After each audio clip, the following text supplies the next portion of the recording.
So this is part A. It's obviously 2 minutes before midnight, but this is part A of Thursday, the 18th of November 2021. And we are running with this one. The Tories do as the sleaze, which is the admission by the private eye, which was one of the outlets that joined the corrupt, depraved DEFRA in publishing a complete pack of lies to suit the DEFRA attacks an agenda and the narrative that the criminals of DEFRA had confected against BabyAngelGeronimo. And Private Lie published a completely cruel and criminal and untruthful denial of BabyAngelGeronimo's innocence and BabyAngelGeronimo's being in the best health. And that was about the time when Dominic Lie's son, Dominic, the lying son of the lying Nigel Lawson. Because Dominic lies, so often we call him Lie's son. And other criminals, right-wing reactionary morons, repeated the various evil untruths confected by depraved DEFRA against the perfectly healthy, beautiful BabyAngelGeronimo. Now, what this admission by the Private Lie sums up is that the fact that a government department not only did that lying once, but the government department was lying for weeks, for months, for years. Lying intentionally as part of a criminal plot to do harm to an innocent target of their lying and lies. That actually illustrated the propensity to lie about other innocent targets and innocent parties. That is what is coming to the fore. And that is the sleaze row which is being used by the public in all the references in the last few weeks. To sum up, the corruption that dominates Boris Johnson's mind, the minds of Boris Johnson's cabinet members, the minds of most of the people who suck up to him for simply careeristic purposes. That is not good for society, if society exists, of course. That is another matter that we shall be updating on. It is not fit for purpose. The cabal that Boris Johnson has been fronting is not fit for purpose. The lies that they have been telling about the various decisions they make, the lies they have been telling post facto, that is, after the events, after they get caught, after they get caught inconveniently, then they actually confess, and they don't confess even then without further evidential pressure being brought on them. So we shall be talking more about the pack of lies that depraved DEFRA confected with the active participation of the criminal Christine Middlemiss. This criminal is supposed to be the chief vet, and she has been doing nothing but concocting crimes and criminally concocting various excuses and plots in order to justify the conspiracy hatched against the perfectly healthy baby angel Geronimo. We should be talking about that more. And this is the piece. Well, this edition of the Private Lie was, of course, written before the weekend. So the printing and distribution process takes the cycle. When they complete the writing and the layout, etc., it takes about 3 days. So they finish by the Friday, I think, and they get undergo the process of transportation, etc., and by the time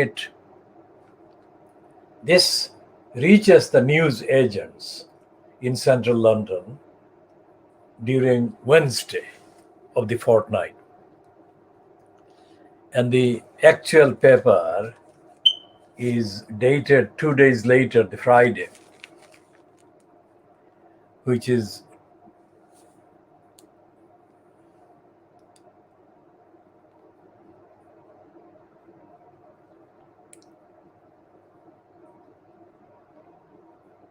so this one is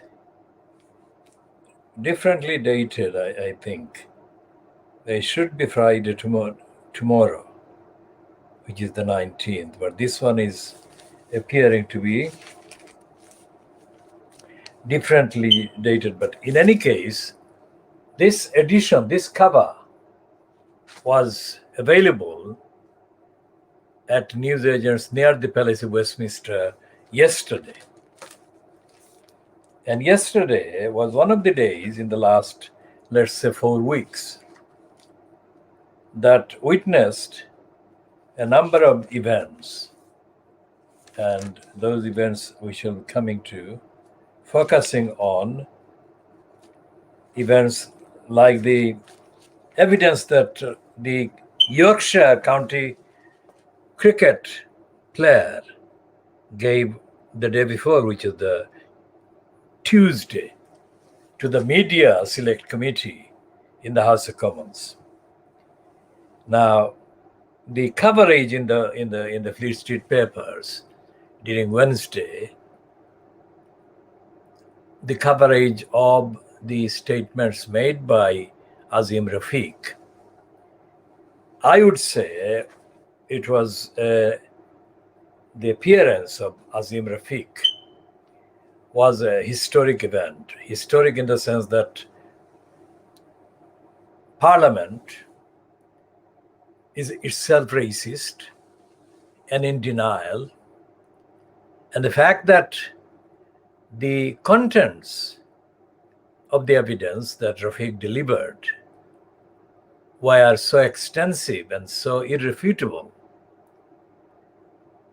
that the credibility, the claim to being a committee of oversight, a role, the credibility of the committee of MPs was put at risk if they dilly-dallied and refused to hear Azim Rafiq's statement. So that was reported in the papers in Fleet Street yesterday, which is Wednesday, which reporting was very prominent. Whatever the biases in the Times and the Sun and others, we discussed that in the edition yesterday, but despite the biases and despite the evidence to deny the perpetration of racism by Yorkshire County Cricket Club players and England Cricket Club players, the overwhelming message was unmistakable. And that message is continuing in Thursday's papers, mainly in the back pages, which is the sports pages. In a very long kind of engagement I have had with the Fleet Street, with the diagnosing Fleet Street over decades, the widespread coverage, and the coverage is based on the contents, not because the editors wanted to, but the coverage is driven by the contents of the victim's testimony, which is Azim Rafiq. And that would normally be ignored. Complaints or claims against racism made by an African or Asian person in this country would be usually ignored or suppressed or denied by the Fleet Street racists. But they made an exception, not voluntarily, but they had to kind of admit the evidence that was given to a member of the group of committees. And I shall come to the Liaison Committee perpetration by Johnson again yesterday. Because Johnson yesterday appeared before the Liaison Committee, which is made up by chairs of the select committees in the House of Commons. So that is called Liaison Committee, with the name of the committee being called Liaison Committee gives the game away. It's not an investigative committee of MPs inquiring into the behavior, the standard, the corruption, and the lying and the lack of honesty by the incumbent in the post of prime minister at the time. So what that gives away is the fact that all the MPs in the House of Commons, they don't operate honestly. Most of the MPs operate under the whip. That is to say, they're given a direction, they're told by the chief dictator, which is the given leader of the party. In this case, the leader of the party being Boris Johnson. And he gave the order. He gave the order for the Conservative MPs to mess up the recommendation by the Parliamentary Standards Commissioner. And he allowed Andrea Loathsome. Andrea Loathsome is a corrupt, crooked, selfish liar who has crept up the grease pole, despite the fact that she has been a crook right the way from the start. Andrea Loathsome is a crook, as is Nadeem Dorries, but we shall come to Nadeem Dorries later.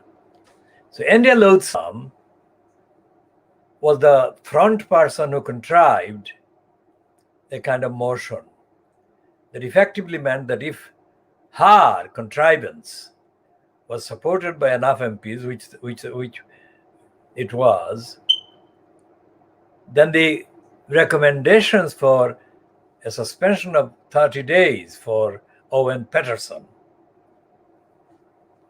would be kind of undone. And if that recommendation was undone, then Paterson would remain an MP and would not have to suffer the 30-day suspension, which actually, although it reads or sounds like a minor thing, it's not minor. Because once an MP is suspended for 30 days, an automatic trigger for a recall petition is brought into being. And once that is triggered, that particular MP, in effect, faces an election again. And given the circumstances of the allegations against Owen Paterson, any recall election by election would result in a heavy loss of votes by the Conservatives. That was what the liar Johnson's target was. He was bent on avoiding a by-election of that kind. So he was able to get this Andrea Loathsome's motion through. But as soon as that happened, an unexpected by the Johnson and the co-crooks in his cabal, a very unexpected and unprecedented outrage occurred. And that outrage included significant numbers of conservative MPs who condemned Johnson as crook, as sleazeball, and the rest of it. So extensive was the coverage of the outrage against Johnson that despite the fact that he got the motion through, quote, protecting Owen Paterson, he immediately, typically, dishonestly, congenitally lying Boris Johnson staged another U-turn and said he no longer believes Paterson should be supported. And he completely disowned the very vote in the House of Commons that he had engineered, protecting Paterson. It soon became clear to the liar, Boris Johnson, that his own kind of electoral legitimacy was going to disappear. So what does he do? He says that, I don't know who Owen Paterson is. Who is he? Just like his father in the last 24 hours said, who is Caroline Noakes? I have no recollection. Well, it's not the same kind of set of events, but that is the same kind of denial. It actually is with traditional kind of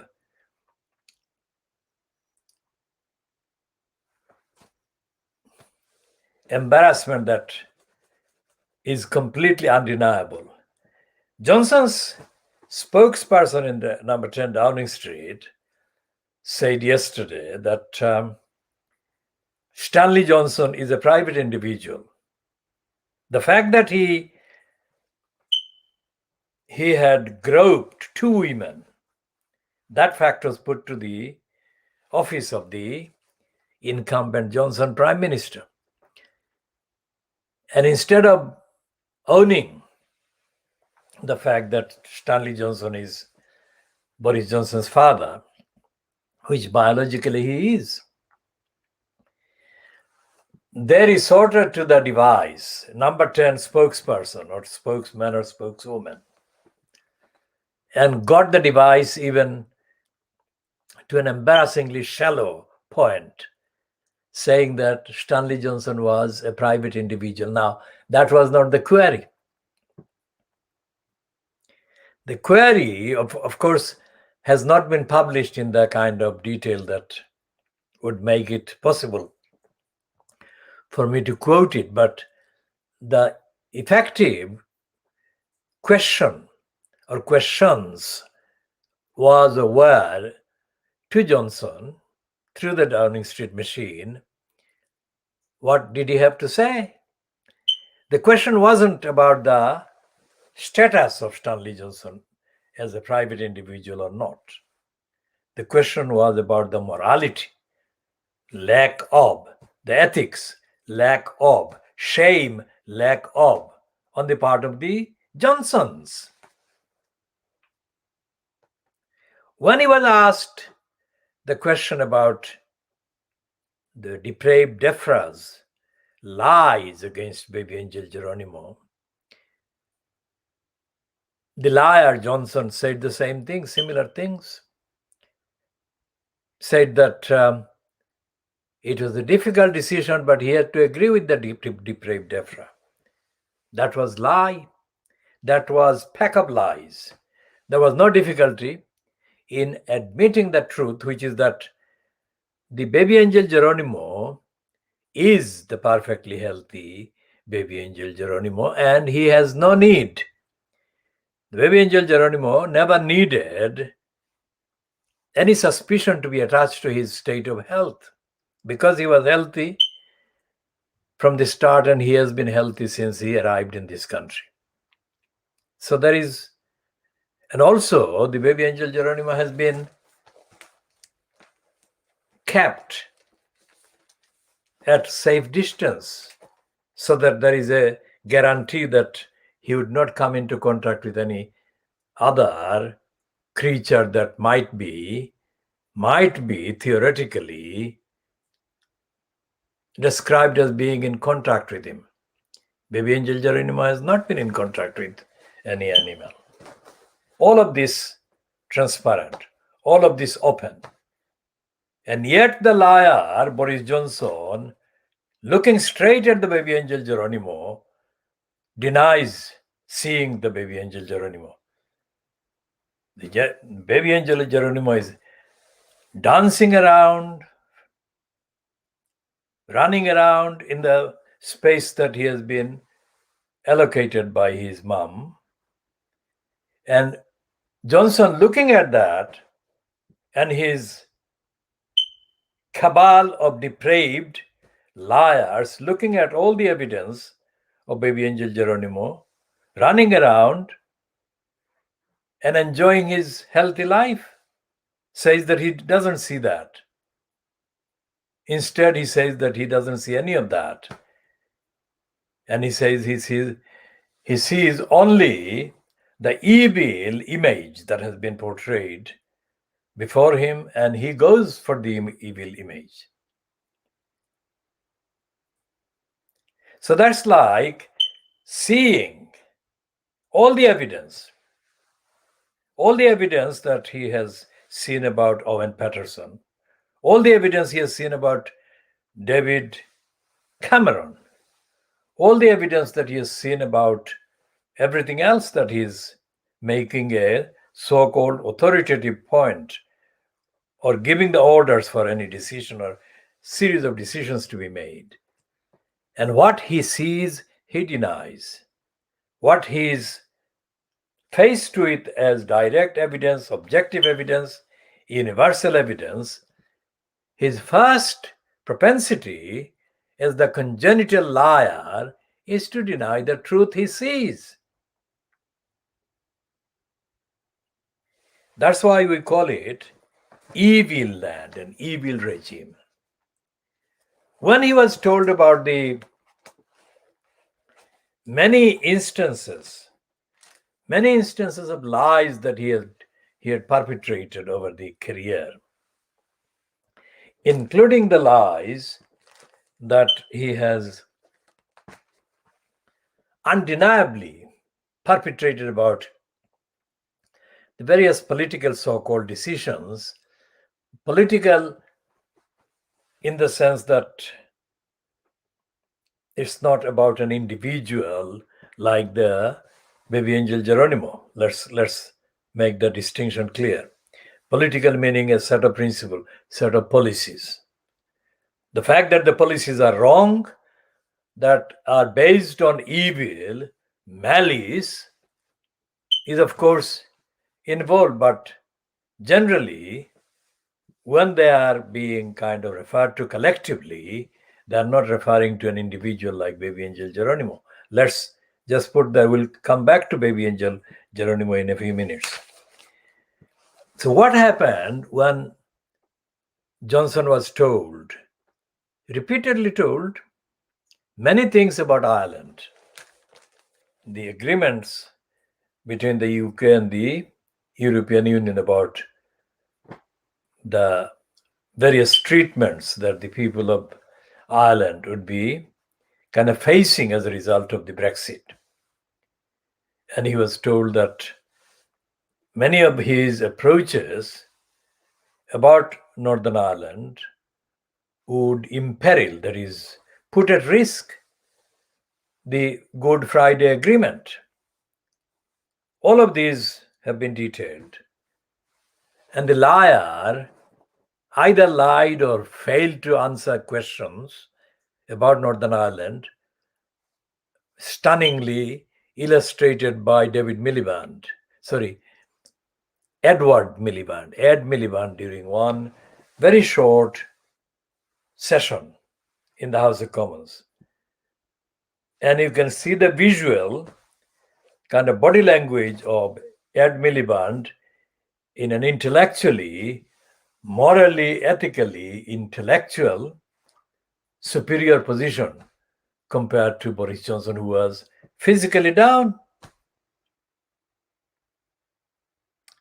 So Johnson can never claim that he wasn't warned against the dangerous impact on the economy, on people's lives, etc., of the lying pact called Brexit that he boasted about. He was told that the claim that Turkey was going to become a member of the European Union was beyond fantasy, that it was absolutely impossible. It was an absolute lie. But that was the lie that Johnson capitalized on. And the fact that he could capitalize on that was dependent on the widespread idiocy and ignorance on the part of the people he was actually appealing to. Most of the people in Little England are brainwashed over centuries, brainwashed into thinking that Muslims are negative and anything against Muslims is positive. So that's what he was capitalizing on. It's not that he said that as an accident. He said that the Turks would come and invade Britain if we don't leave the European Union. Turks will never become members of the European Union. Turks have never applied. In effect, and the European Union bureaucracy, regardless of whether it's made up of countries including Britain or not, the European Union bureaucracy is itself hostile to the Turks becoming a member of the European Union. And yet there was Johnson lying about the Turks joining the European Union. He was told that he was lying about the EU getting 350 million pounds a week from the British. That was a lie. And yet he carried on the bus saying that that was the truth, and it is not. So those are the kind of samples of Boris Johnson being the leader of the Conservatives, or a leader of the Conservatives at the time in 2016, when the lies about Turkey and the lies about the NHS were perpetrated by him. So the first thing that the congenital liar does is to deny the truth, and when confronted with the truth, he then drags his feet. He only stages U-turn. That's the pattern. When he is given no option but to follow the demand that he told the truth, or he would lose his position, because that's what Johnson has come to. Johnson is not going to survive for very long unless he changes so thoroughly, so drastically, that everything he has done so far is completely forgotten and reversed.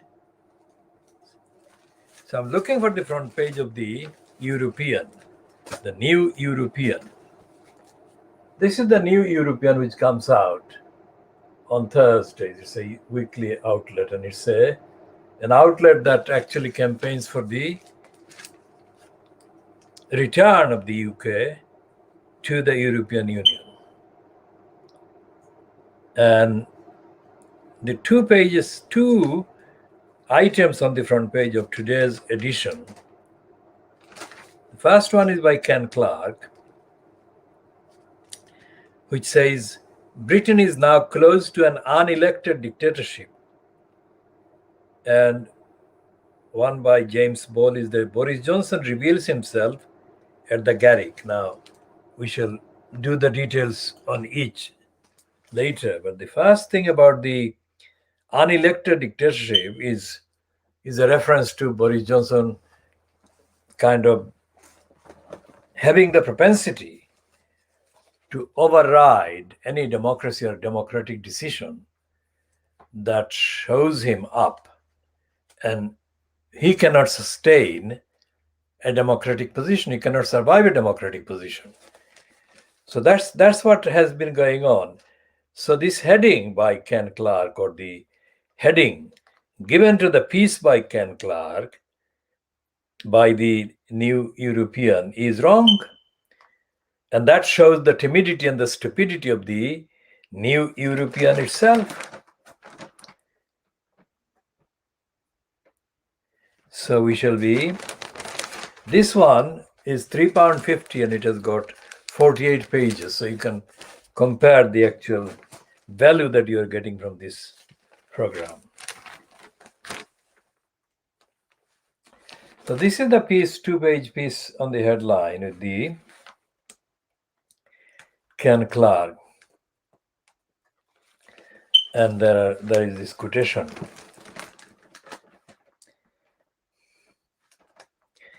And they're saying that Ken Clark has been in politics for 50 years.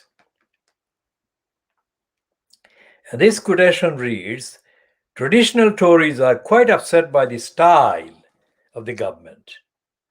Moderate Tories are upset by right-wing nationalism.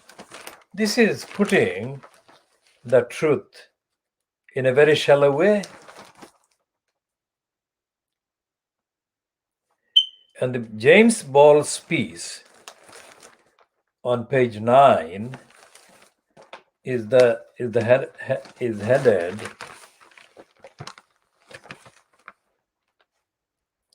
Boris Johnson and his callous disregard for democracy. Now that comes closer to the truth, but still not as clear and as transparent as what we offer and have been offering.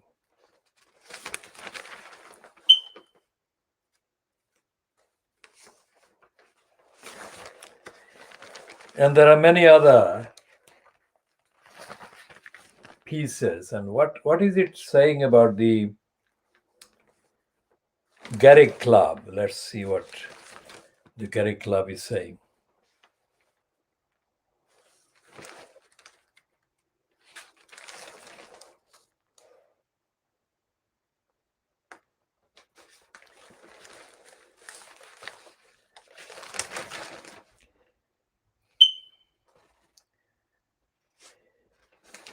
So this is what I referred to before I actually opened this page, which is the triggering mortis, scrap Northern Ireland Protocol. As the UK threatens to trigger Article 16, raising the prospect of a trade war with the European Union, people on the island of Ireland wonder if any of this political theatre is really about what's best for them. So what they are talking about is that although Northern Ireland is still treated as part of the United Kingdom, all signs are that Johnson will sacrifice Northern Ireland, which has cost so many lives and so much money and the rest of it. And Ireland would be united by Boris Johnson. Think about the irony. And this criminal, John Kampfner, this racist criminal liar, is a spy because he has got platforms everywhere, and his wiki entry is full of his connections with spurious outlets. This criminal liar, John Kampfner, sent an email or a tweet to our campaign. And in that, he expressed typically racist surprised that he was sent anything from us. We never sent anything to him. He's too small. We don't. This campaign and the campaigns that I front and organize has no record of ingratiating ourselves with anyone, especially not the likes of him. And the fact that I campaign and have campaigns is live, continuing evidence that ingratiation with the people in power is the exact opposite of what I stand for and the campaigns I organize stand for. I mean, I gave up a job. I refused a job in the British civil service because I would not tell a lie, which was the prompt. A prompt was about my political, personal record. And it would not compromise me if I told the truth. But the fact that I was asked that question was itself objectionable. So I objected to that. And I said, I'm not going to answer that question. And the woman who was asking me the question, probably the recruitment person, thanked me for my honesty. And I left. I never applied for the civil service job again. I have said no. I've said no to so many jobs that the list is too long. And the reason why I have said no is because saying yes to any job, including the BBC or whatever, would necessarily entail my accepting lies, if not necessarily having to tell lies. And it would be a lying kind of experience. So I never said yes. I said no to offers of jobs and employment, whatever. And so therefore, when Johnson or anybody else tells lies and I happen to observe that, my first moral instinct, responsibility is to spot that, note that, and then point that out and diagnose that. It doesn't matter who the perpetrator is, what nationality, what religion, what faith, whatever. As long as somebody in the public life, like Johnson, does tell lies, that becomes legitimate area of inquiry for me. And that has been going on for a very long time. And for example, everything I have said about liars has been vindicated. For example, the fact that I said that little Ian Pissoff is a liar is vindicated in the contents. And we shall come to discuss BabyAngelGeronimo more, because what our campaign which treats BabyAngelGeronimo as a morally adopted child, ethically adopted child. We believe that BabyAngelGeronimo is a symbol, is the symbol, universal symbol that summarizes all the moral things, all the ethical things, all the universally desirable, good, standard things, criteria, against which or by which to judge the evil behavior of the likes of Defra's depraved, George injustice, Eustace. These are people, petty-minded people. Johnson, who overdoes his Latin and Greek kind of linguistic skills, he is essentially a very narrow-minded, small-minded individual. So small that when he was challenged about getting it wrong about calling Muslim women wearing burqas resembling bank robbers, he went on the defiance mode. That mode, defiance mode against innocent women, unnamed women, being called looking like bank robbers, that at once, in the same kind of statement, defied his obligations in clerical terms, in terms of religion. That is to say, no correctly minded kind of moral person of any faith would condone the personal vilification and demonization of people because of their faith. And the concept of lakum dinukum waliya din, that is ingrained in the Islamic consciousness, that to people of other faiths, the Muslim should say, your faith, you follow your faith and let me follow mine. That is the dignified, very neat coexistence doctrine that has existed right from the start of the Prophet, peace be on him.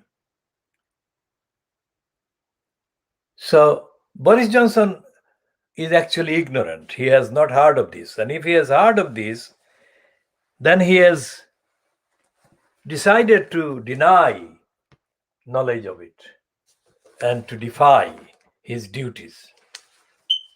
Okay? So we shall be talking about Johnson's denial of knowledge when he actually overstates the level of his knowledge. What does he do? He tells people at every opportunity he gets that he knows Latin, he knows Greek. But what that shows is the stupidity, profound ignorance. Knowing a particular language, as Johnson claims to do,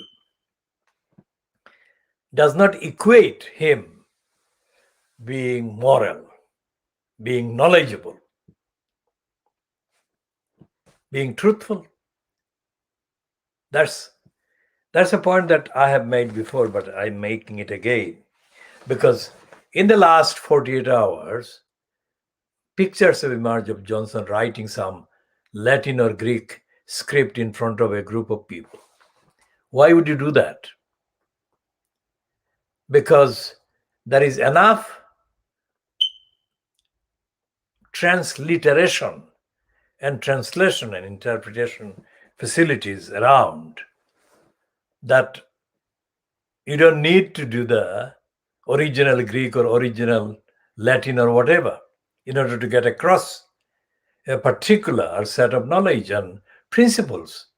You can always translate, you can always transliterate, you can always interpret, and you can contextualize. The fact that he feels the need to do that shows that he is very insecure and he needs to prove himself, as if that proving of himself would put him in the kind of higher position where he can be, as he apparently claimed since childhood, be the king of the world. In the history of the world, as we can access, there has been no king of the world. There have been people in positions of being kings, but they have not been kings of the world. And all the evidence that can be accessed shows that To aspire to be a king of the world is a very lethal, deadly, suicidal proposition to begin with, and it should be avoided. Now, the new European, is talking about Johnson as a dictator. Well, he has always been a dictator. The main definition of a dictator, on the evidence, is that a dictator is irrational, is essentially ignorant, and essentially opposed to all things that make society, constitute society, humanity, care, democracy, civilization, and all the other values that people attach to society and so on.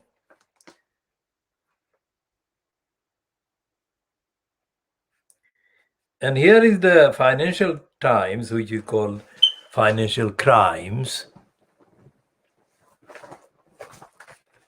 We call it financial crimes because it hides the truth about big business, hides the truth about capitalism, hides the truth about military industrial complex, hides the truth about the many layers of lying that allow the likes of Johnson and Trump and others to operate.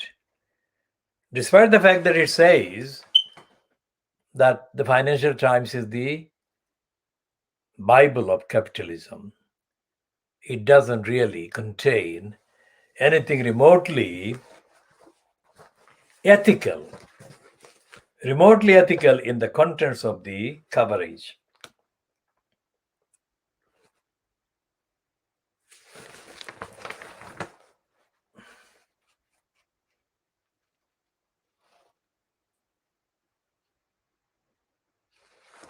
Now, here are some confessions, but these are confessions that don't actually make the connection, they don't join the dots. These are scattered pieces about capitalism and capitalists. And once they actually tell the truth about capitalism, this is what I'm saying, as soon as these papers, and especially the Financial Times, stops lying and puts the dots together and tells the truth about the details of the behavior of these corrupt organizations, which all of them are corrupt, big business, every single one is absolutely corrupt, then they will begin to be entitled to call themselves Financial Times. Otherwise, they remain financial crimes, no matter how long they've been in existence for. They've been existing as financial crimes, hiding the truth, hiding the details, hiding the connections. So the Financial Times is not alone, but because it calls itself financial, I am putting the onus on it in that way that it has got the onus, the duty and the obligation to put to the readers and put on the record the details that it knows about how big business steal from the public, how the stock market works, how the stock market is operated, and how stocks are sold and bought, and how that is completely against anything social,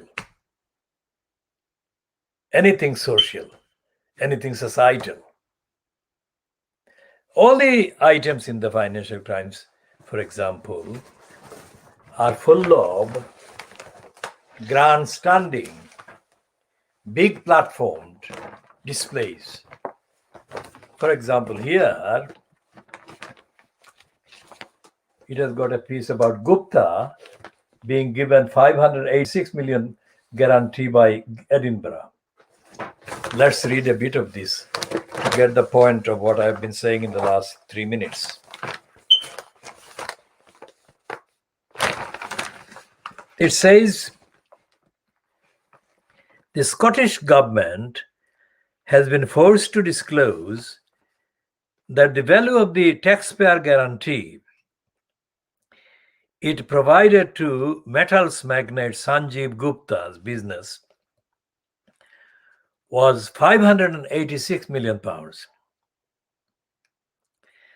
Following a near 2-year freedom of information battle with the Financial Times. The amount was the total gross guarantee provided when Gupta's GFG alliance bought an aluminium smelter in Lokhabar near Fort William and 2 nearby hydropower plants from Rio Tinto in 2016.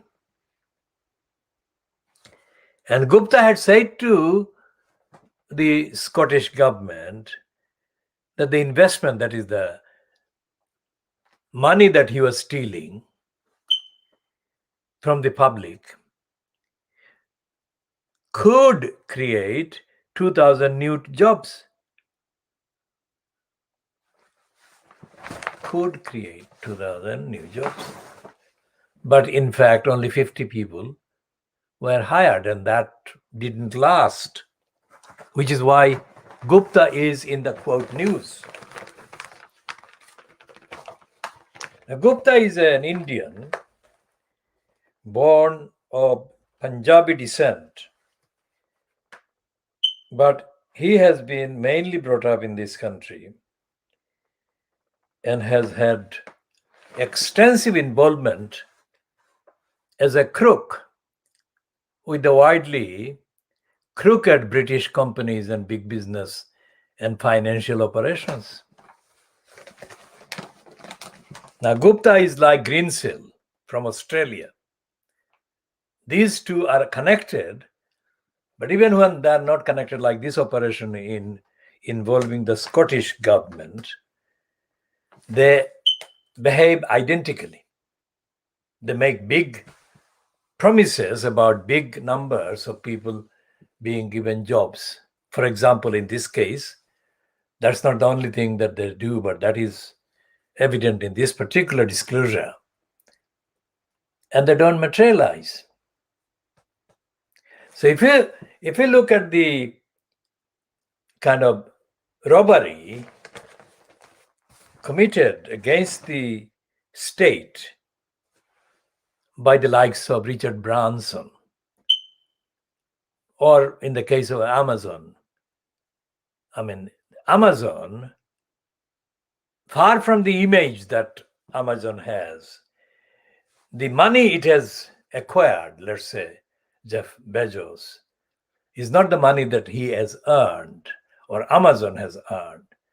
It's mainly money, like Robert Maxwell about the Oxford County Council giving him de facto control of the Haddington House, from which Maxwell ran his corrupt publishing organization for a very long time without giving the money back to the people of Oxford.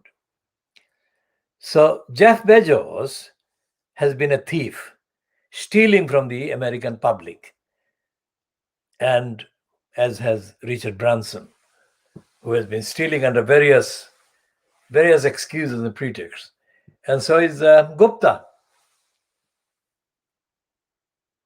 So you pick any of the big money names and you examine what they've been getting from the public, from society, which in principle they decry, but whom they rob without any hesitation. You will find that most of the big capitalists have amassed big so-called fortunes by stealing money from the public.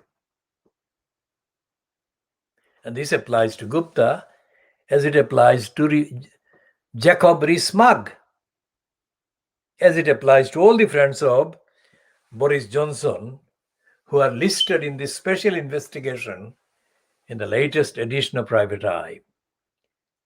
Hundreds and hundreds of millions of pounds have been paid to crooks under various aspects of these schemes, the scams under the COVID emergency.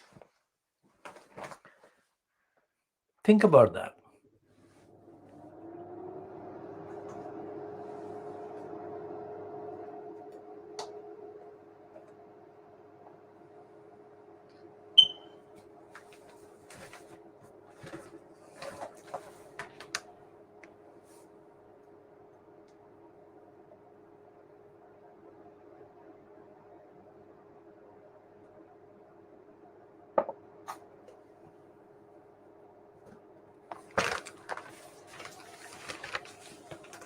So this particular item is about the Financial Times itself, which has been putting freedom of information request to the SNP government in Edinburgh for the last 2 years, asking questions about Gupta. So let's read a bit more about the freedom of information questions. And the agreement involved the Scottish government guaranteeing 25 years of power purchase by Gupta's company from another business owned by his father. It's like yesterday's papers reporting that Brenda's favorite son, according to reports, Andrew, was able to borrow 1.5 million pounds from one part of the company he owned or he was involved in. And this was paid back in 11 days, within 11 days of that borrowing by another part of the same company. So here, let's read this one.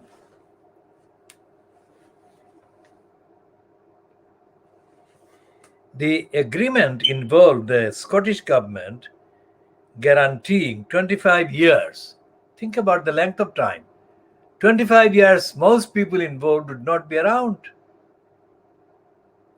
And so therefore, a lot of the liabilities would not be honored. That's a typical feature of the big business corruption, when they steal money from the state and the public. So the agreement involved the Scottish government guaranteeing 25 years of power purchases by Gupta's company from another business owned by his father. Can you believe that?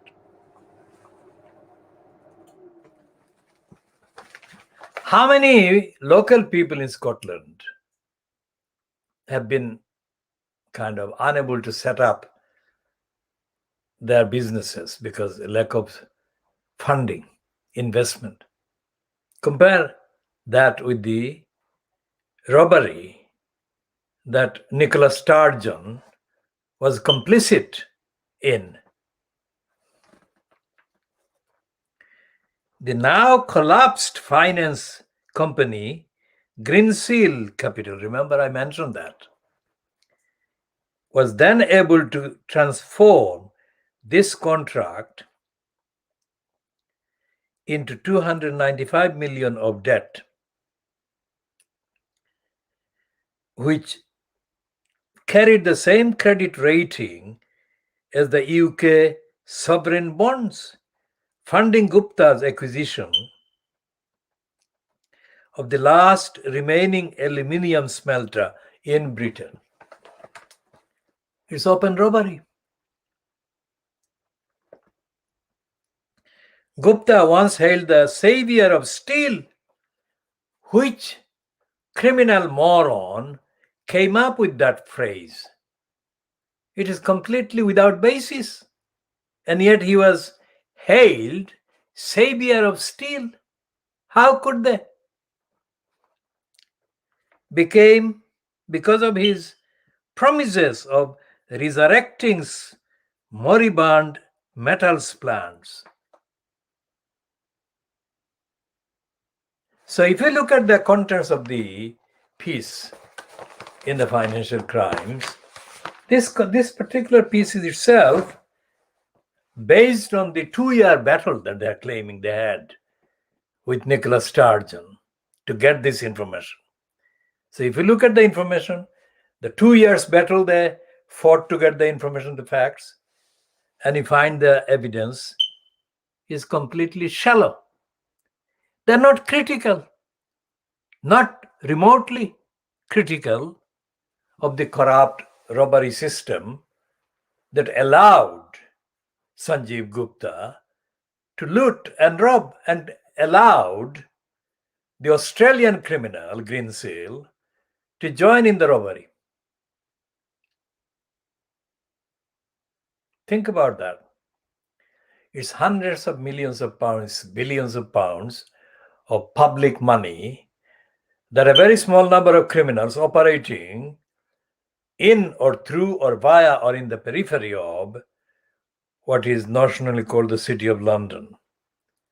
And they're doing this despite the fact that the rest of the country, rest of the demography, rest of the population is undergoing on a daily basis, shortages, regardless of whether the shortages are triggered by the COVID related kind of emergency.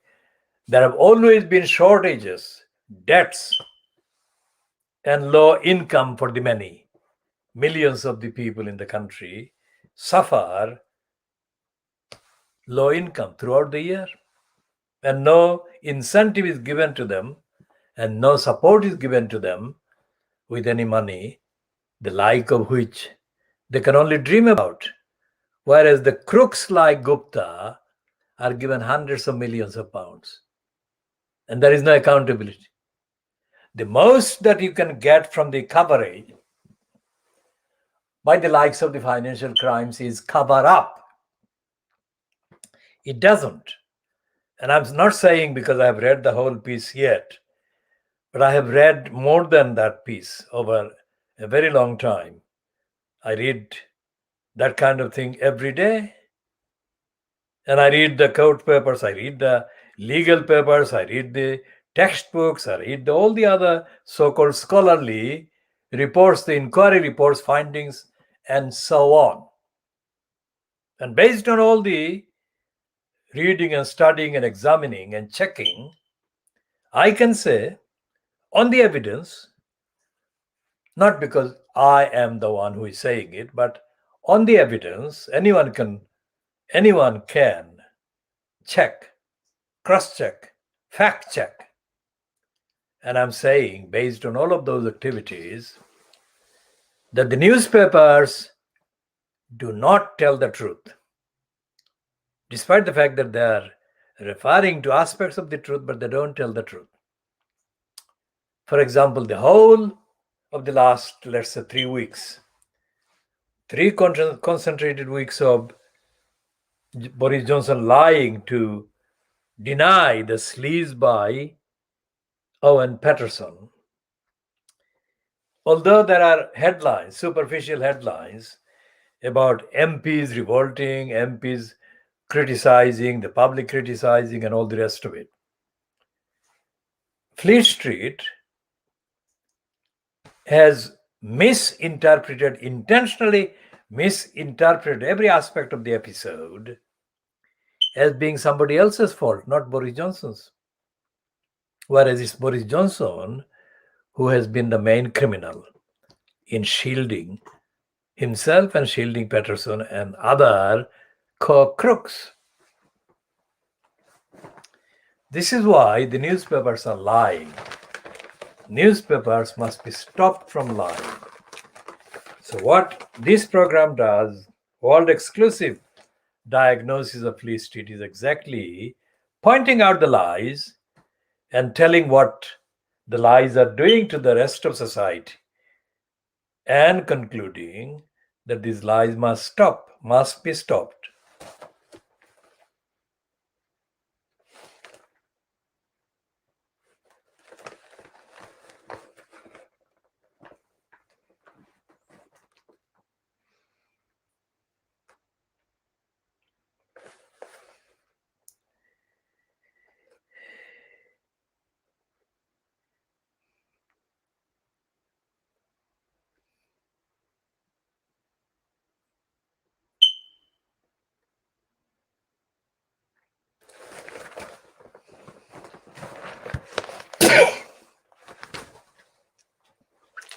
There is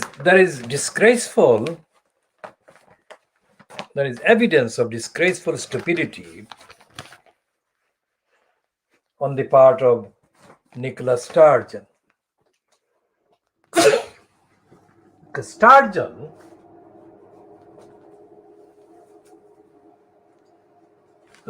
is the one who is being, in fact, referred to as the Scottish government.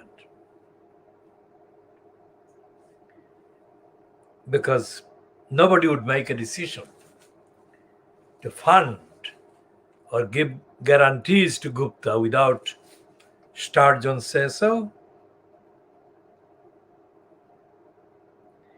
So the financial crime says the Scottish government provided its guarantee, which covered annual amounts varying between 14 million and 32 million, in return for a fee. That fee had been valued in the government's accounts at 21.4 million, but was later written down to zero.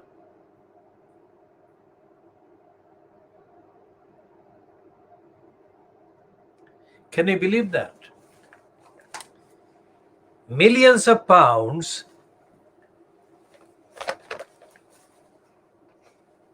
of potential debt by Gupta were written off by the Scottish government.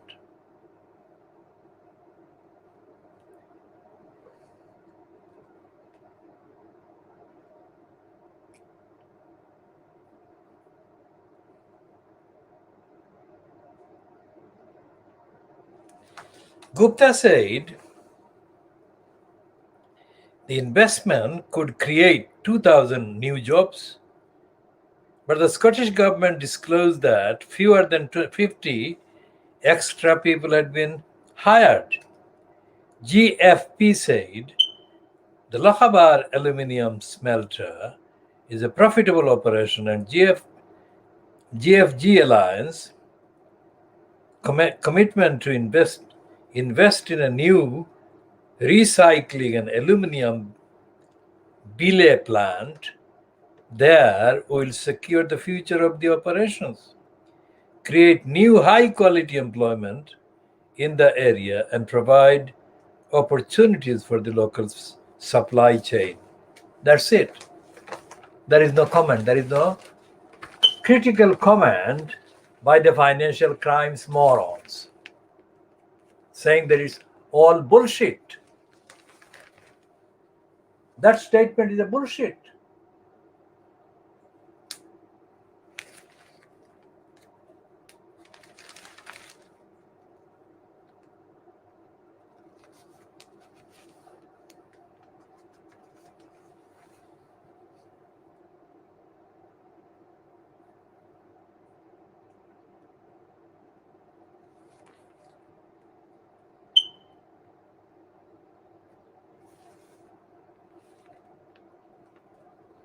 And the rest of the financial crimes is like that, shallow.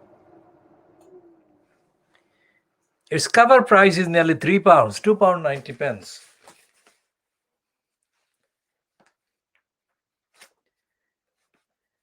which is the costliest cover price after the daily bribing Boris Johnson graph and the Times and the Guardian.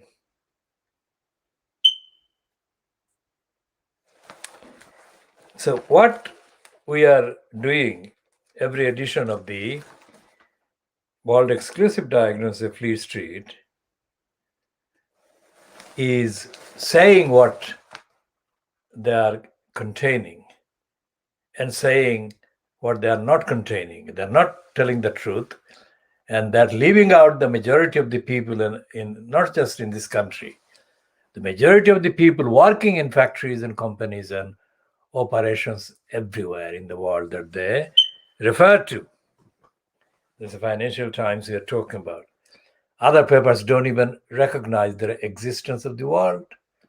As we say, to the Little Englanders, Little England, that is not even the England, the Little England is bigger than the rest of the world. That is how sick and ignorant and stupid these brainwashed people are. And those sick and ignorant, stupid, brainwashed people are the main kind of criteria. Their response, their so-called instinct, are the ones that Boris Johnson aims to draw to his activities. And they're the ones who actually drove the hatred against the European Union. They are the ones who drive the hatred against society, the idea of society. And they are the ones who actually drive the intolerance of any system of democracy, democratic accountability, etc. Even if many of them are themselves driven to starvation and hunger. That is their physical experience, but morally they remain enslaved to the very idea, to the very principle, to the very agenda that keeps them down, keeps them hungry, starving. Remember, that is the explanation of what we do.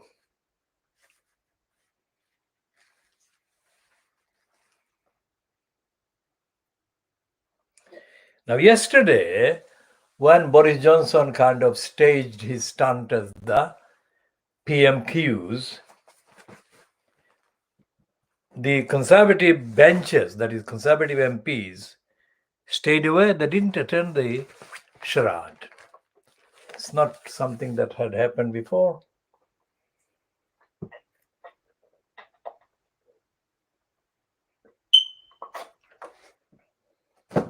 So what is happening is that Johnson literally is being deserted.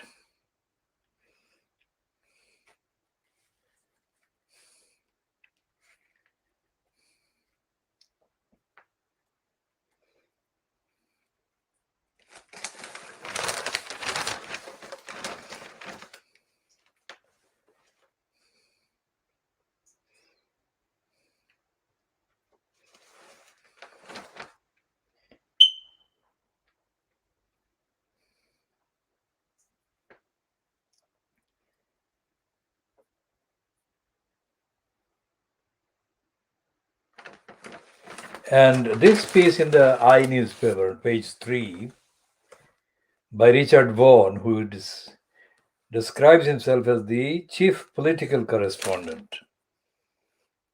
That is, this piece is actually connected with what I said about the government benches or benches on the conservative side in the House of Commons when Johnson performed the Prime Minister's questions. We shall come to the Prime Minister's questions and the telling off that Johnson was given by Lindsay Hoyle, the Speaker. And he says, by the time Boris Johnson arrived to address the 1922 committee of his backbench MPs, that is the Conservatives,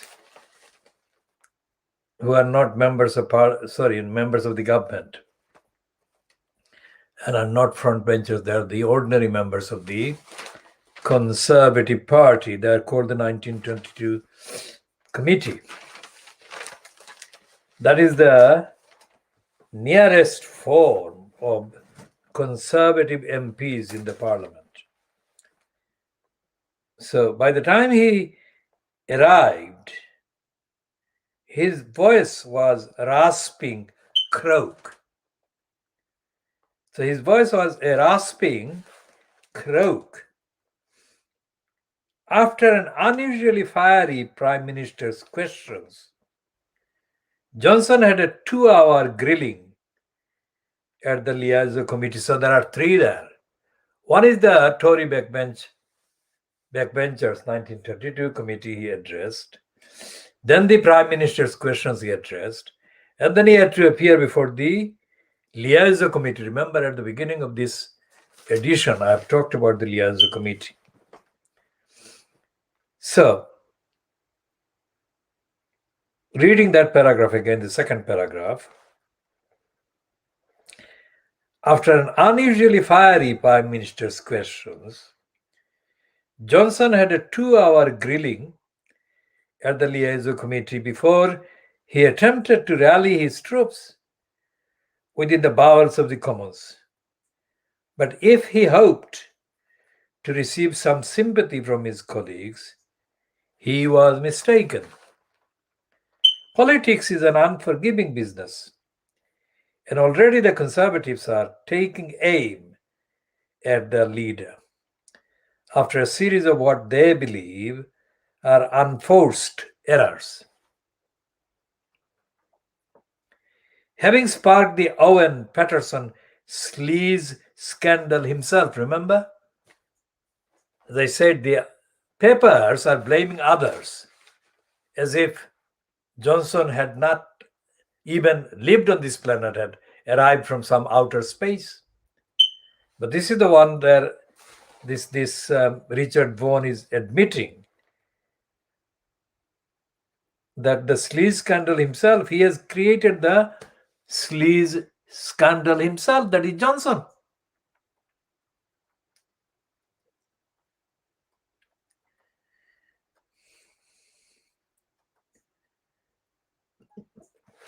So reading that paragraph again, having sparked the Owen Patterson sleaze scandal himself, Mr. Johnson has tried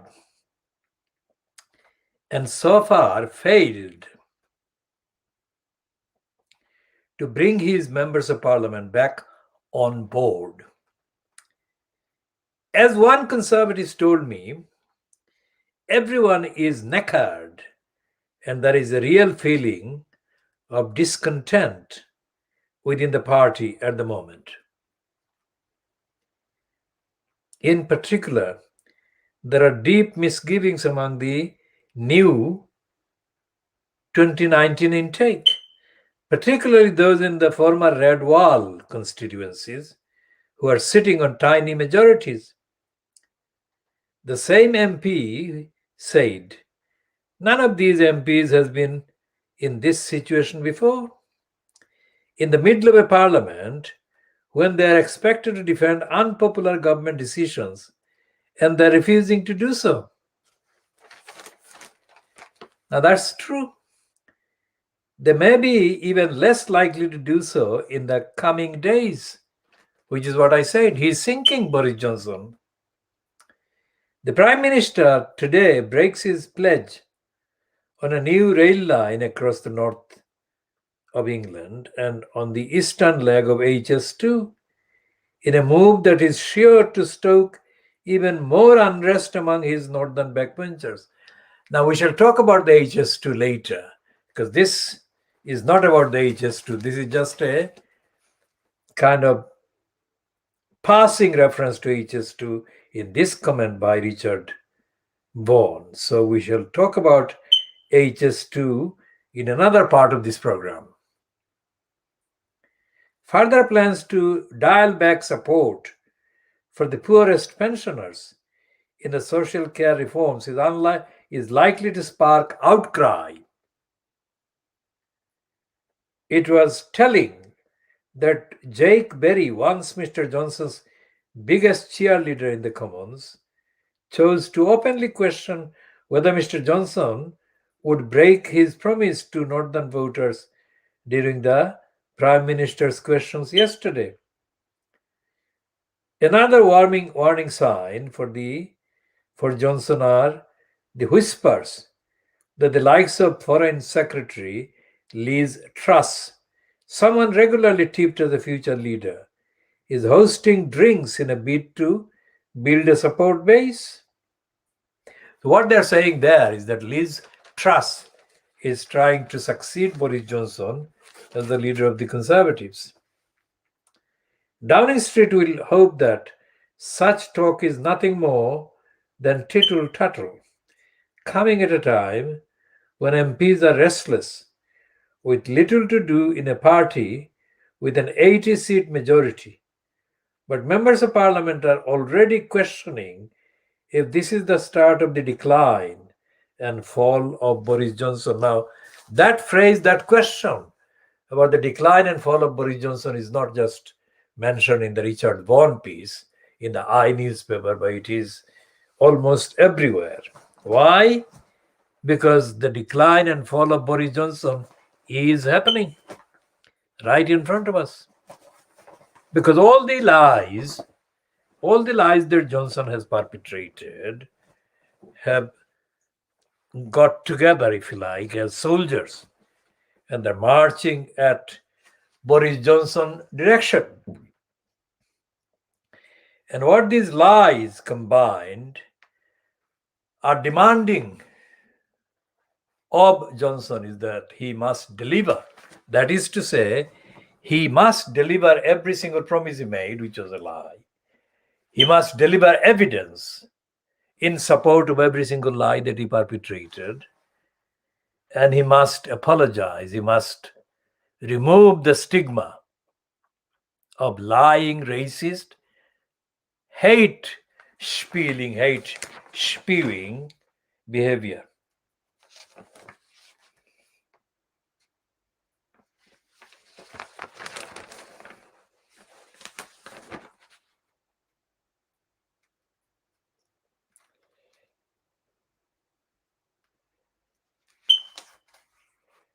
Now, this is a piece by the man called John Craze. Now, John Craze has got the ambition to be taken seriously as a kind of forensically truthful kind of commentator against the liar Johnson. But I think he falls way short of doing that because he somehow fails to connect the dots himself.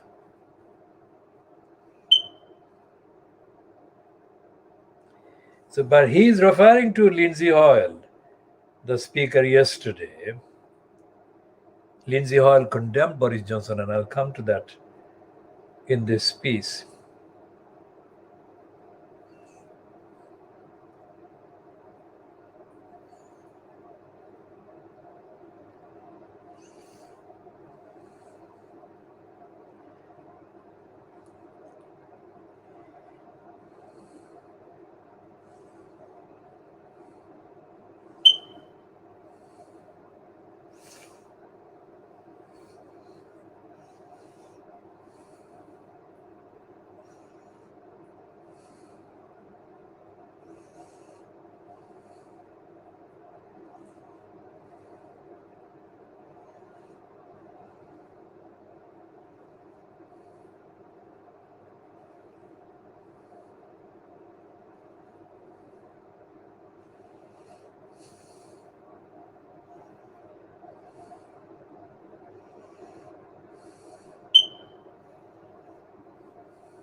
So here is a piece that is very, very kind of appropriate here. This is something that takes us back to Boris Johnson lying for depraved DEFRA against the innocent, perfectly healthy baby angel Geronimo. Here is a piece reminding of that, not about baby angel Geronimo, but reminding readers and the public of precisely what one of the central defects in Boris Johnson personally. So this is like the Richard Vaughan piece. This John Craze is summarizing the various things that Boris Johnson had to do yesterday, various meetings that he had to attend, etc. So he's saying,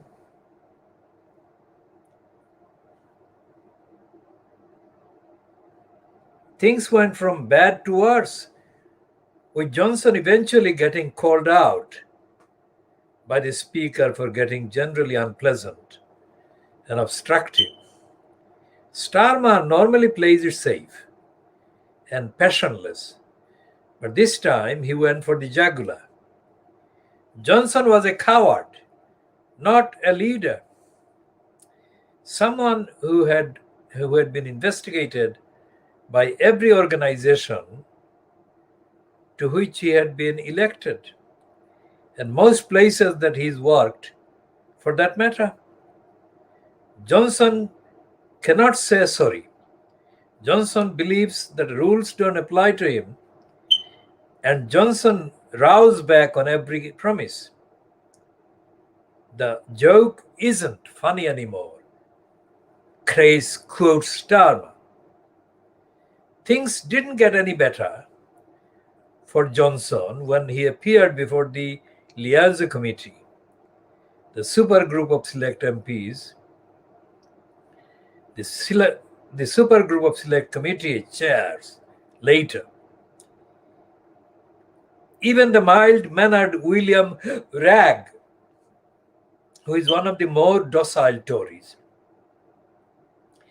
inadvertently managed to get the better of Johnson by asking Johnson a simple question about the ministerial code.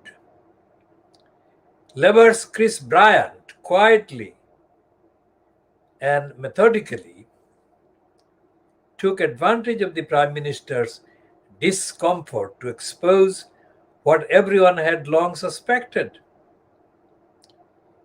Now, this is the bit that actually reminds of Boris Johnson's role against the BabyAngelGeronimo.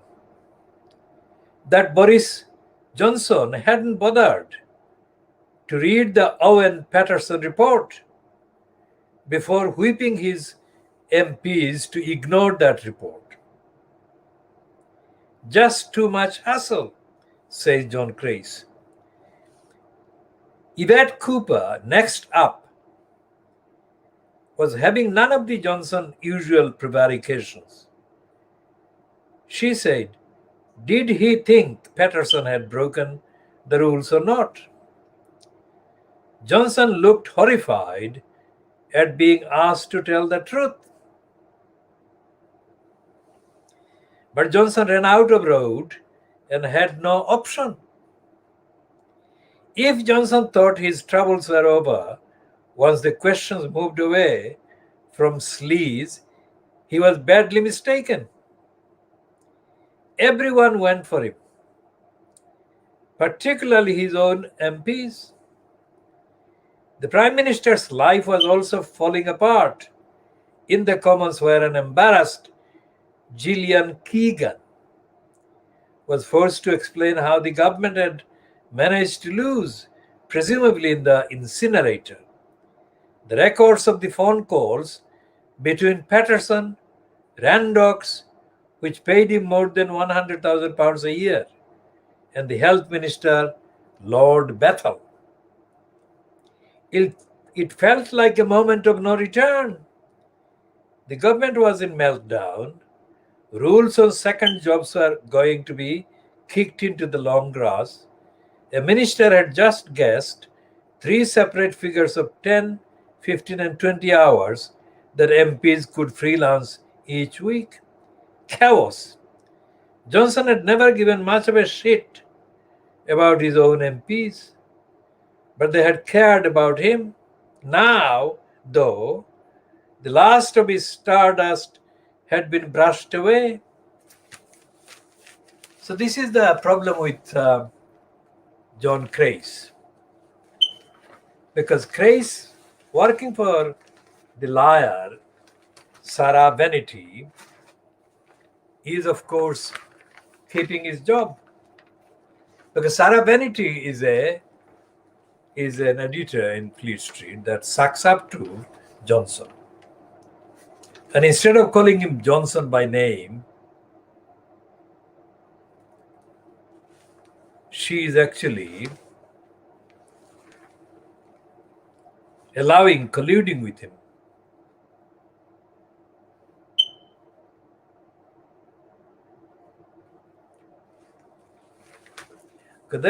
This is a piece on page 23 of The Guardian today. And this is continuing. This is The Guardian continuing Azim Rafiq's appearance before the Media Select Committee on the House of Commons on Tuesday, which was featured and covered widely even in the racist Fleet Street papers of Wednesday yesterday. Now, here is the heading that is true, absolutely true, but it's a rare one for the Guardian. It says,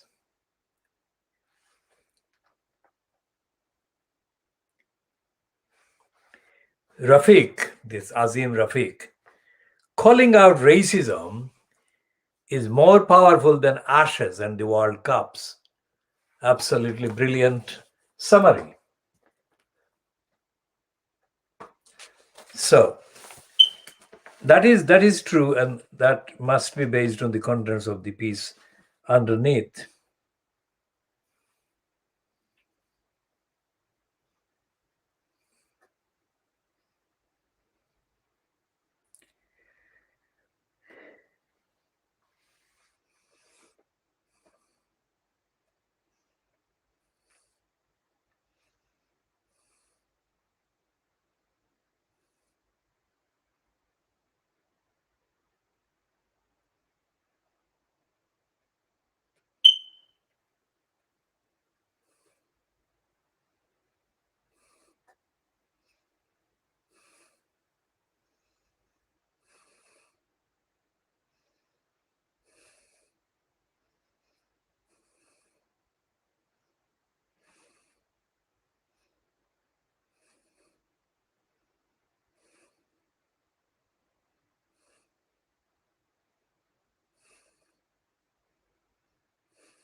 All right, so let's start the item at the beginning. Azim Rafiq says his damning revelations about racism in cricket may have cost him his career in the game, but hopes his painful experiences will serve as a watershed moment. That's what he's saying. Rafiq's testimony in front of the Digital, Culture, Media and Sports Select Committee on Tuesday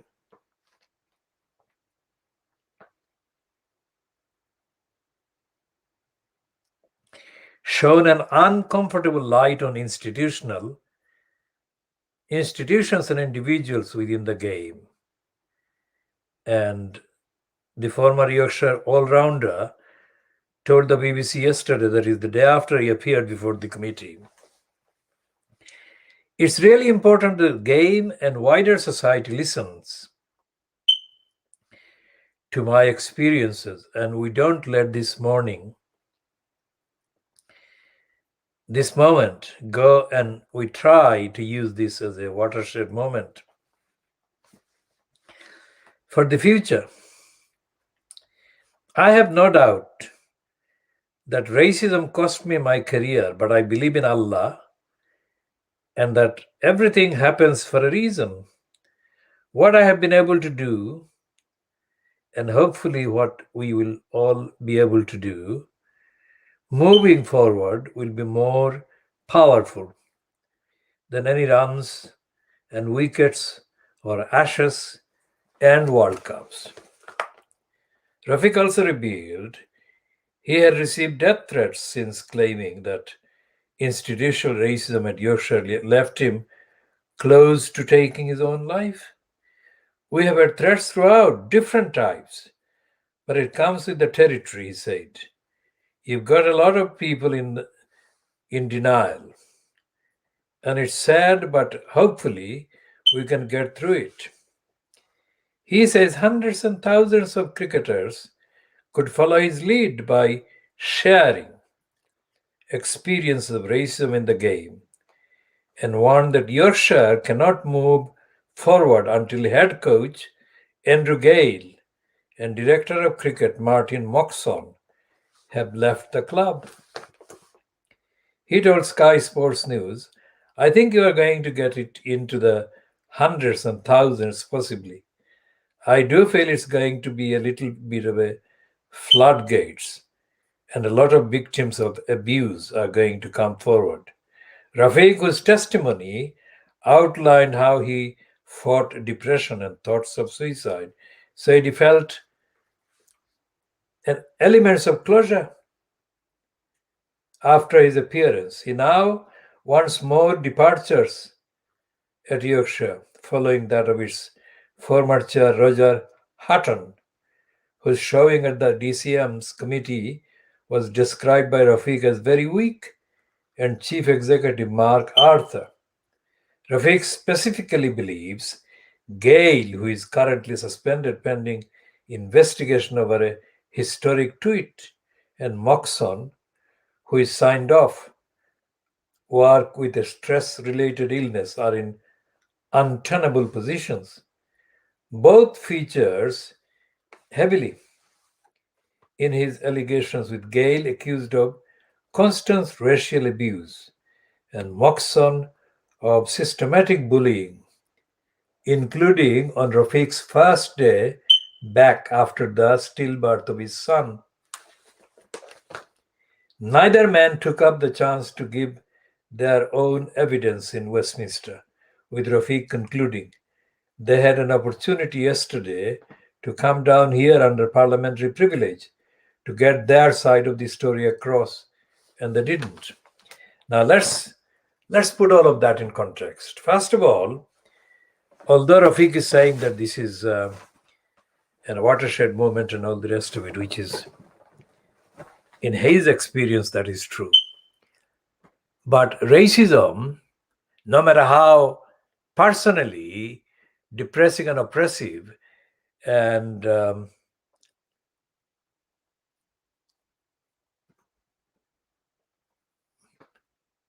hurtful it has been to him, racism is not confined to a region of sports. Racism, as I have said before, dominates this country. So as racism dominates this country, all the aspects of racism as the dominant force warrant being examined, and we shall be examining. That is sport, and only cricket, but it is racism is in football, racism is in other sports, racism is in politics, in society, in the political party, racism is in parliament, racism is in government. Okay? And racism, most disturbingly, distressingly, rules all aspects of the National Health Service. Racism is pervasive.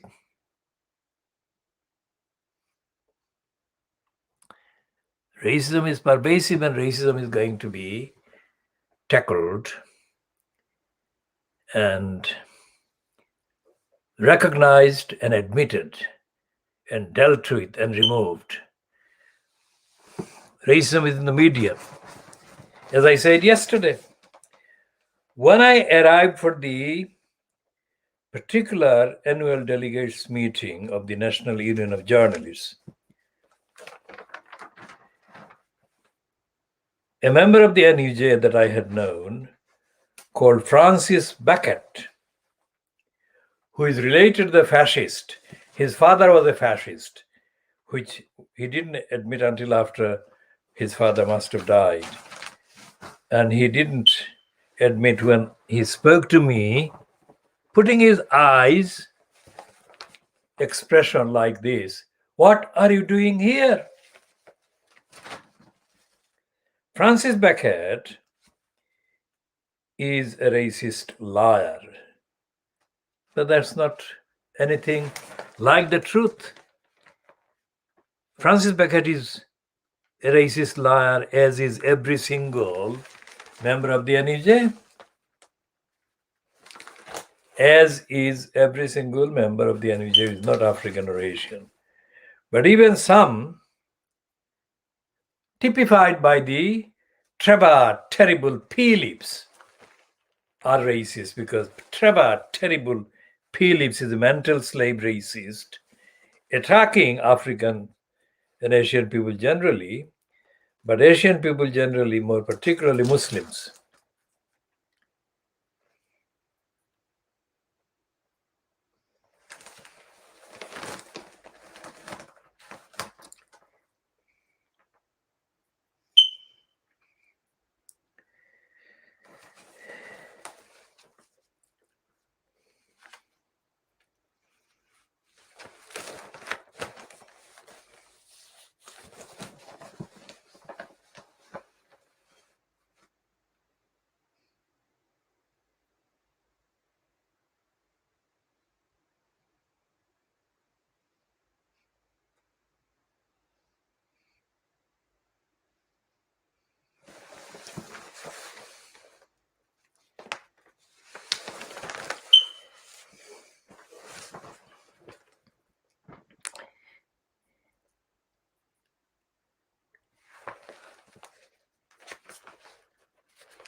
So Rod Little is joining this coverage about racism in Yorkshire Cricket Club. And he's saying at the bottom, he's saying, Azim a hero. This is in the scum, Murdoch scum.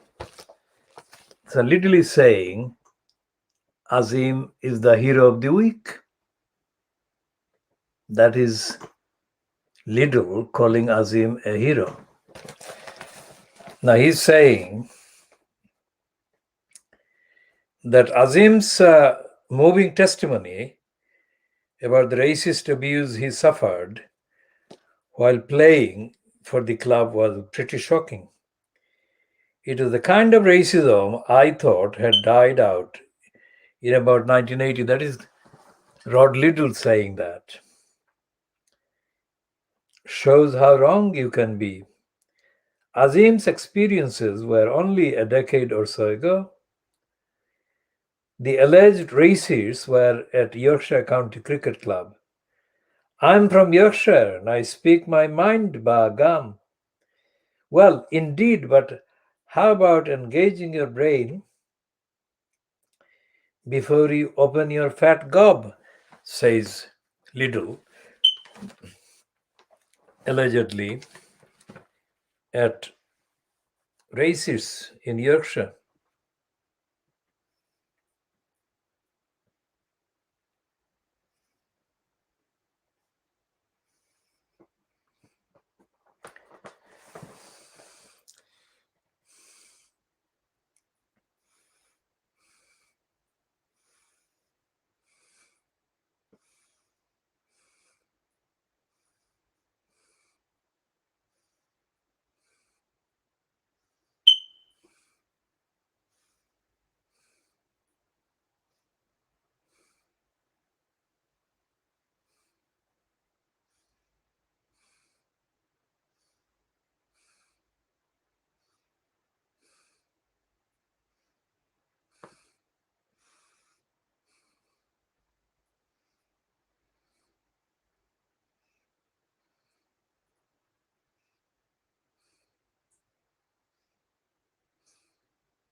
Now, this piece by Rod Liddell completely contradicts everything he said about the Azim Rafiq being a hero. He's saying that the United Nations Human Rights Convention should be scrapped and everything else that supports anyone's human rights should be scrapped, and the asylum seeker should be denied entry even when they come through the channel, and they should be allowed to die. So when I say that racism dominates the country, this is what I mean. Here he is praising Azim Rafiq, and here he is asking for the massacre of asylum seekers. And he's praising Israel as the only country in the Middle East where there is no the only country in the Middle East where there is human rights. He's saying that Israel has human rights and all the Middle Eastern countries, Arab countries, don't have human rights. And the asylum seekers are coming not from Israel, but from all those countries in the Middle East.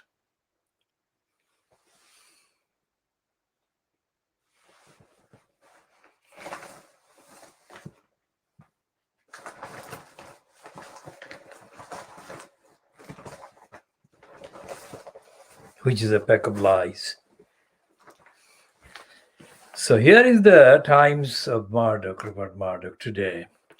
Well, the Times of Thursday, the 18th of November 2021, which we are diagnosing.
And there is this item in the Times about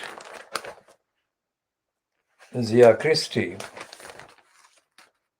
who has been accused of being a rapist by a woman called Spottiswoode, and a company which Zia Christie recruited David Cameron to join.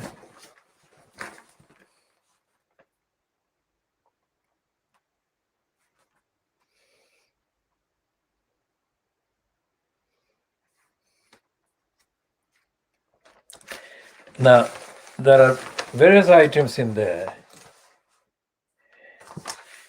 but the most offensive piece of lie is in this sketch by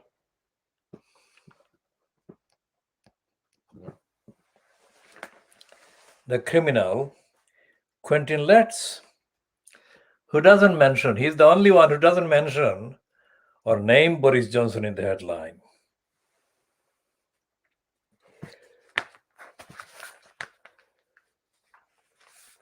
There is a picture of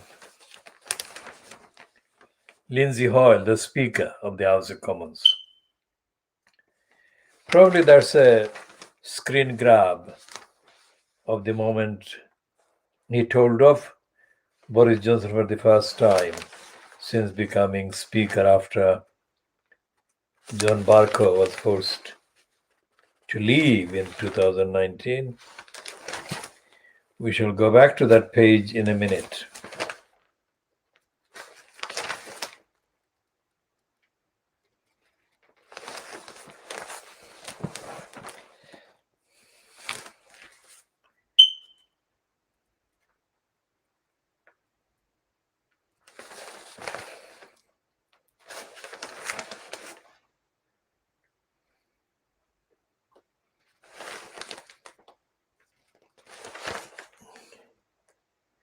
Because we shall be looking at this piece that no other paper has been running, not in this substantial way.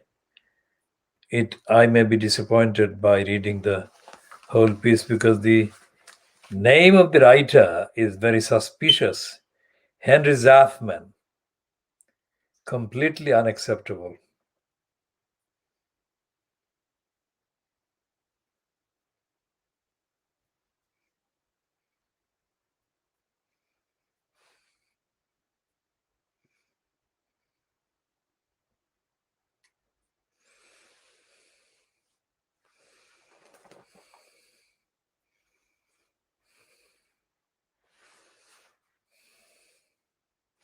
See, what is happening is that all the things that the Woodward and Bernstein in their Watergate burglary investigation kind of identified, the main thing that Bernstein and Woodward actually investigated was a simple thing, which is to deny records. Think about that. I'm summarizing the whole Watergate investigation by one single phrase: deny records.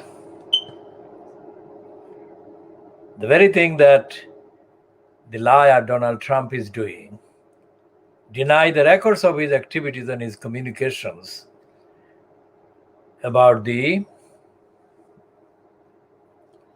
January 6th riot on the Capitol. I mean, mysteriously, all the records have become unreleasable. Just like the Brenda's husband, that is the Queen's husband,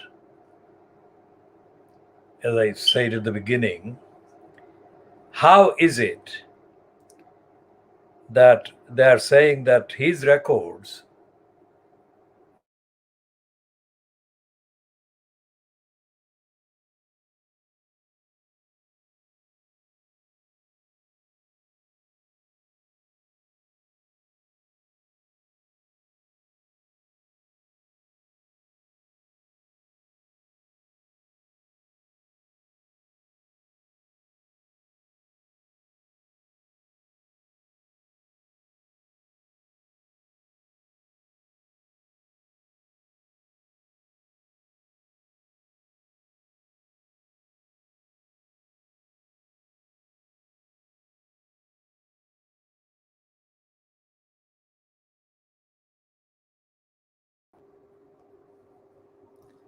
So what they're saying is that the records of Philip, Brenda's husband, will not be made available to the public for 90 years, 90 years, almost 100 years. So it's the records that are at the center of the actual investigation for the truth. Now here is the face of Lindsay Hoyle. I think screen grab was made during his telling off. He's telling off Boris Johnson yesterday. That's the insert is the Johnson picture, and the main picture is the speaker.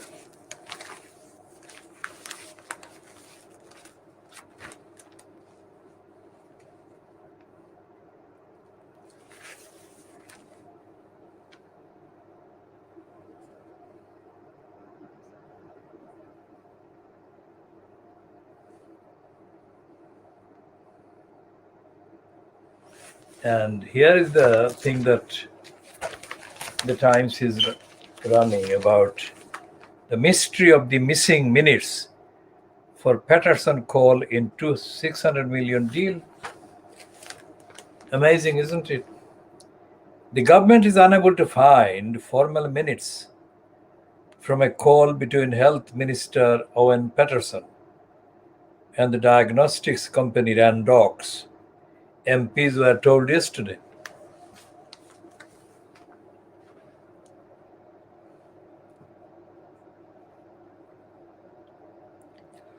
So how is it that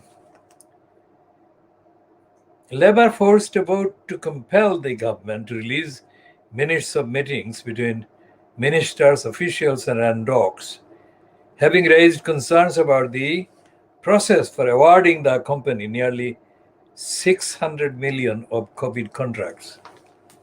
Now think about this. When Keir Starmer was the Director of Public Prosecutions for 5 years, and he was about to retire, about to leave his job after 5 years, Keir Starmer issued a number of procedural obstacles that would prevent some of the poorest people claiming benefits, some of the most vulnerable people claiming benefits from getting the benefits. So it was Keir Starmer, not a fascist by name, but Keir Starmer, who was at that time, of course, not in a party political career, but he was probably heading towards joining the Labour Party. So it happened in the year 2013. And he introduced additional aggravating obstacles to prevent people from being able to claim benefits easily. So Keir Starmer then joined in that behavior. Keir Starmer joined Ian Dracula Duncan Smith.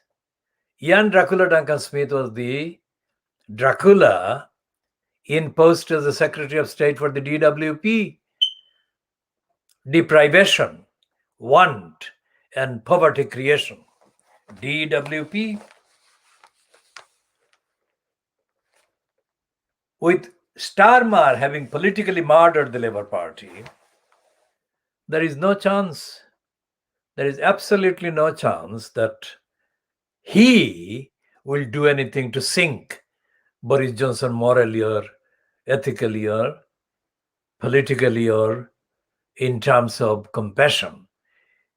I mean, Boris Johnson is not only anti-compassion, not only anti-caring, he is completely devoid of humanity in terms of the humanity that he should support about the human rights of the people. So he is already doing worse. He is doing worse than what Rod Liddle in Thursday's Scum newspaper wants him to do, wants the government to do. That is the racist fascist Rod Liddell asking for the scrapping of the Human Rights Convention, and is asking for the stopping of asylum seekers at the border and for returning them somewhere else. So what we are looking at is, as I said, this country is dominated by pervasive racism. Not only that, it's dominated by pervasive cruelty, criminality, corruption, sleaze, and so on. And with Keir Starmer being himself a cruel person, the victims of cruelty, corruption, criminality, and sleaze and misrepresentation and lack of democracy, lack of accountability have nowhere to turn for remedies. So this is the service. This is the summary in the last 2 hours, let's say, of what the main things that are wrong and what collectively the wrongs make this country, in terms of the state, in terms of the government, an evil state, evil country. For example, the various things that the depraved DEFRA conspired against Baby Angel Geronimo, and the various lies that they have been telling against Baby Angel Geronimo can be extrapolated and applied to other aspects of the decision makings and the policies of the governments, so-called. And you can see that Baby Angel Geronimo has been the recipient, target of all the things wrong that they have been throwing at other targets as well. But not one single individual like Baby Angel Geronimo has been targeted in the way that the Baby Angel Geronimo has been targeted for 4 years. And all the pleas, all the rational pleas, all the legal pleas, all the constitutional pleas, and all the appeals to goodness that have been made on behalf of Baby Angel Geronimo, both to the liar Boris Johnson and his predecessor, Theresa May, and to the liar George depraved injustice, Eustace, and to his predecessor, Michael Gove. All of these have been ignored and treated with contempt and have not been recognized by any of them. Now those run counter not only to the European Convention on Human Rights and the rights of the welfare of the animals, but they run counter to the basic principles of the Magna Carta. Remember what I'm saying? And the Magna Carta is the source, is the named source.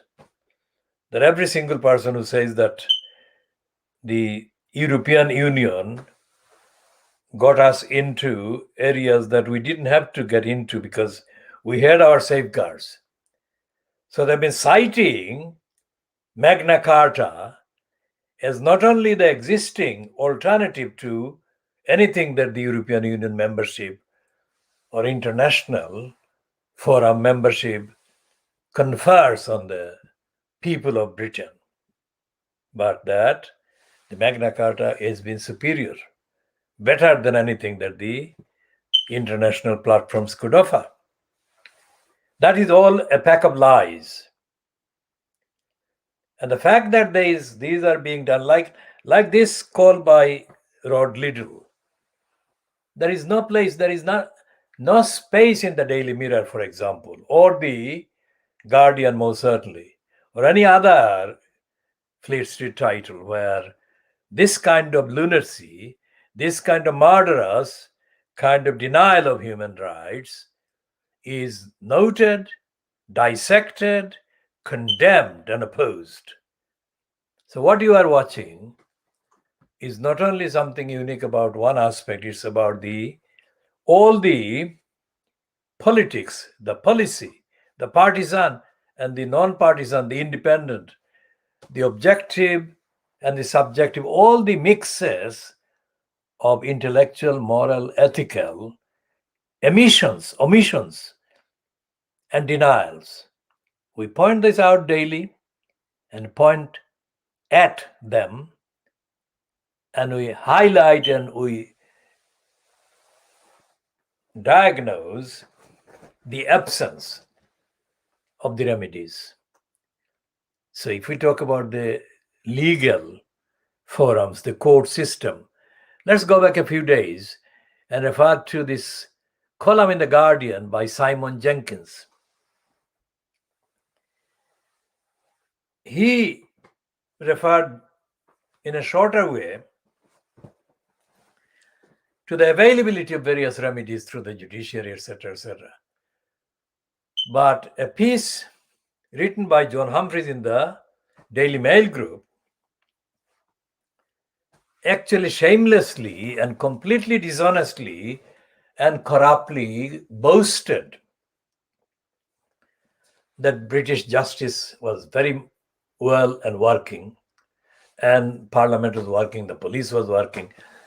So the piece byline to this criminal, John Humphreys, who was the fronter of the BBC Radio 4 Today program for a very long time, too long, in fact, is now let loose on the Daily Mail, boasting of all the things that even Boris Johnson cannot now boast in one single piece.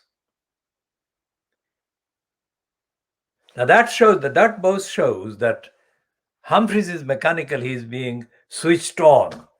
And the name John Humphreys, the fact that he was one of the lead presenters of the Today program, these are the titles that are being sold. So he has prostituted himself and is selling his body, his name of the body, or the body of the references, to get himself money. And in doing that, he is denying all justice to the victims of lies. The victims of lies that are being denied further, and the denials being aggravated by the corruption of the judiciary. We shall be talking extensively about the corruption of the judiciary in due course, and we shall be updating on the issues that their corruption actually affect, the impact that their corruption, the judicial corruption, actually affects. Now, going back again to this piece by the Times' Henry Zafman, Mystery of the Missing Minutes for Patterson Coal in 600 million deal. Let's look at the amount. When Keir Starmer added to the obstacles against the poorest people, he was actually trying to save in his perversion. He was trying to save a few £1,000 per each of the kind of obstructed claimants. But here is 600 million, and there is no record.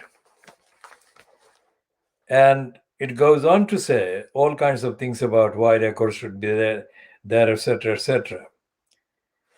But the fact that this is a piece that doesn't refer to the judiciary shows the lie that David Neuberger perpetrated on the 4th of July 2017, according to the Evening Standard, no Standard. Because Neuberger in July 2017, at which point he was about to retire as the first president of the Supreme Court, Neuberger boasted that when Brexit was done,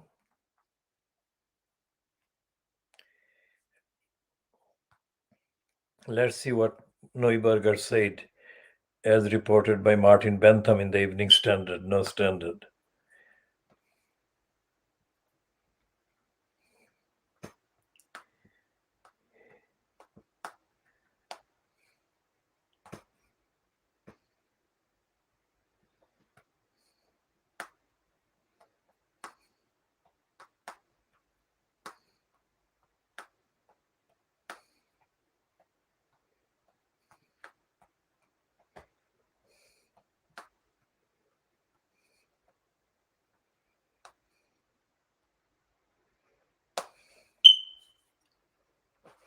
So this is dated the 4th of July 2017, and this is headed, Brexit could boost London's status as world's legal center, Britain's top judge says.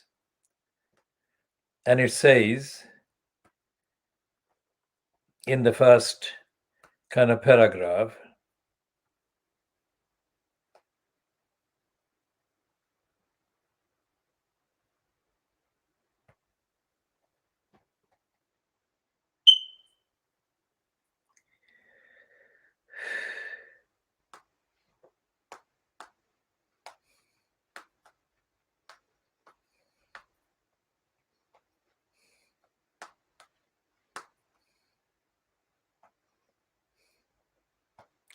so he says Brexit could boost London's status as world's legal center, Britain's top judge says. And it reads, the country's most senior judge has declared that Brexit could boost London's status as the world's legal center by allowing the courts to respond more swiftly to emerging worldwide issues. No evidence that that is true. And the lie that Neuberger actually perpetrated there was at the behest of David Lidington. Now, Lidington was at that time in the post of the Secretary of State, Ministry of Justice, serving the cabinet of Theresa May. And Lidington had actually recruited the services of Neuberger to prostitute himself in promoting Brexit. In that way, anyone reading that and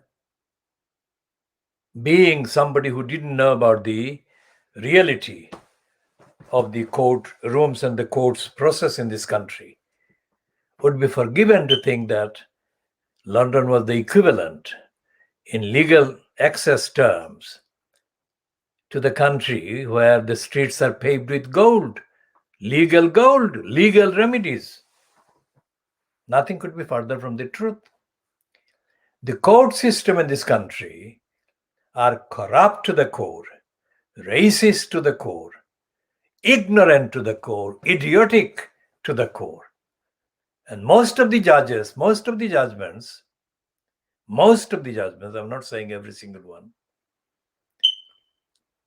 are so stupid and ignorant that to understand each significant act of injustice perpetrated in the name of justice,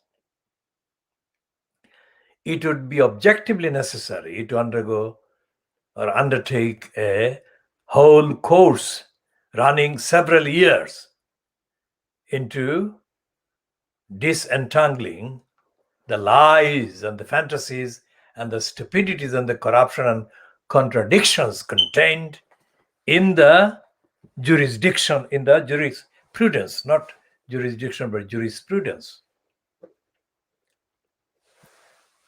First of all, there is no access to the many, to the court as a place for remedy.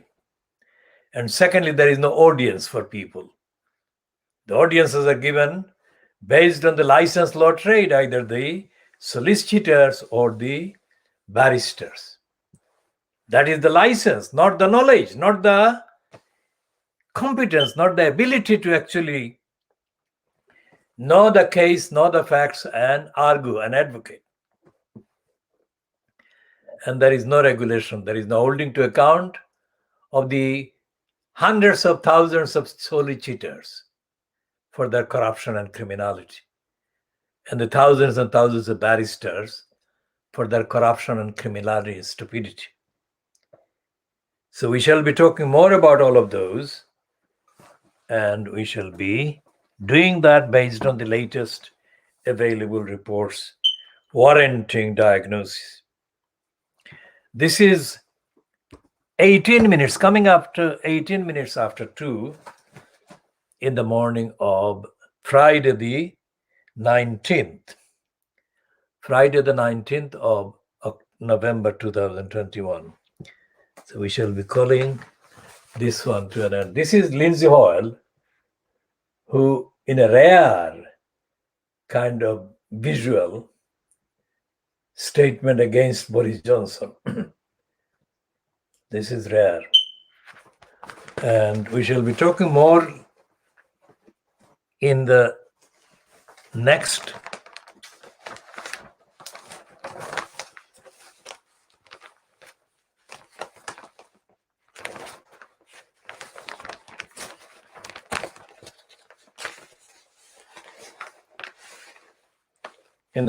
possible opportunity, the edition about the continuation of Azim Rafiq's interview on the radio, and also his appearance the day before the select committee MPs.